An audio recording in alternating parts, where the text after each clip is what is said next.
नबी पाक सल्लल्लाहु अलैहि वसल्लम दूसरे बच्चों की तरह खेलते तो थे मगर बुतों के करीब कभी नहीं जाते थे। जब बाकी बच्चे बुतों के सामने खेलते, कभी उनकी पूजा की नकल करते तो आप खामोशी से अलग हट जाते। एक दिन बीबी आमिना रहमतुल्लाह अलैहा ने देखा कि कुछ बच्चे काबा के पास खेल रहे हैं और अपने नन्हे हाथों से बुतों को छू रहे हैं, लेकिन मोहम्मद सल्लल्लाहु अलैहि वसल्लम थोड़ी दूर खड़े आसमान की ओर देख रहे थे। बीबी आमिना रहमतुल्लाह अलैहा ने हैरानी से पूछा, बेटा मोहम्मद, तुम उनके साथ क्यों नहीं खेलते? हुजूर सल्लल्लाहु अलैहि वसल्लम ने मासूम अंदाज में जवाब दिया, अम्मा, ये तो पत्थर हैं, न ये सुनते हैं न देखते हैं, मुझे इनमें कुछ भी नजर नहीं आता। ये सुनकर बीबी आमिना रहमतुल्लाह अलैहा की आंखें नम हो गईं। उन्होंने बेटे को सीने से लगाया और उनके दिल में और पुख्ता यकीन बैठ गया कि यह बच्चा अल्लाह की तरफ से भेजी गई खास अमानत है।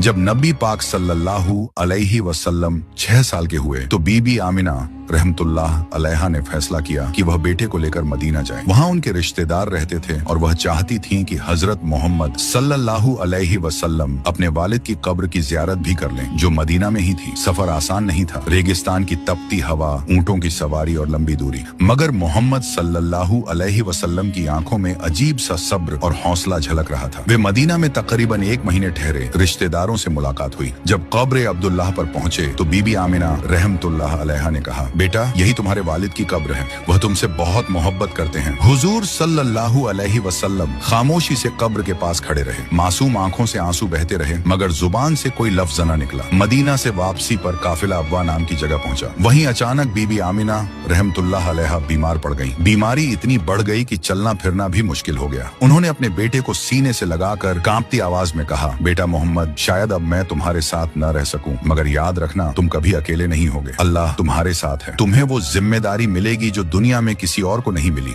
6 साल के हुजूर पाक सल्लल्लाहु अलैहि वसल्लम की आंखों से आंसू बह रहे थे, लेकिन चेहरा सुकून में डूबा हुआ था। कुछ ही देर बाद बीबी आमिना रहमतुल्लाह अलैहा की रूह जन्नत की ओर परवाज कर गई। हुजूर सल्लल्लाहु अलैहि वसल्लम की आंखों से आंसू थम नहीं रहे थे। काफिले वालों ने उन्हें वापस मक्का पहुंचाकर दादा हजरत अब्दुल मुत्तलिब के हवाले कर दिया। जब हजरत अब्दुल मुत्तलिब को पता चला कि बहू बीबी आमिना रहमतुल्लाह अलैहा भी दुनिया से रुखसत हो गई हैं, तो उनकी आंखें भी भर आईं। उन्होंने नन्हे मोहम्मद सल्लल्लाहु अलैहि वसल्लम को अपनी गोद में लिया और कहा, बेटा, यह तुम्हारे रब की आजमाइश है, इससे कभी घबराना मत। तुम्हारा दादा जिंदा है और मुझे यकीन है कि तुम्हारा रब हर लम्हा तुम्हारा सहारा बनेगा। इसके बाद हजरत अब्दुल मुत्तलिब ने मोहम्मद सल्लल्लाहु अलैहि वसल्लम को अपनी जान से भी ज्यादा चाहना शुरू कर दिया। आगे की कहानी के लिए पार्ट 7 जरूर देखें।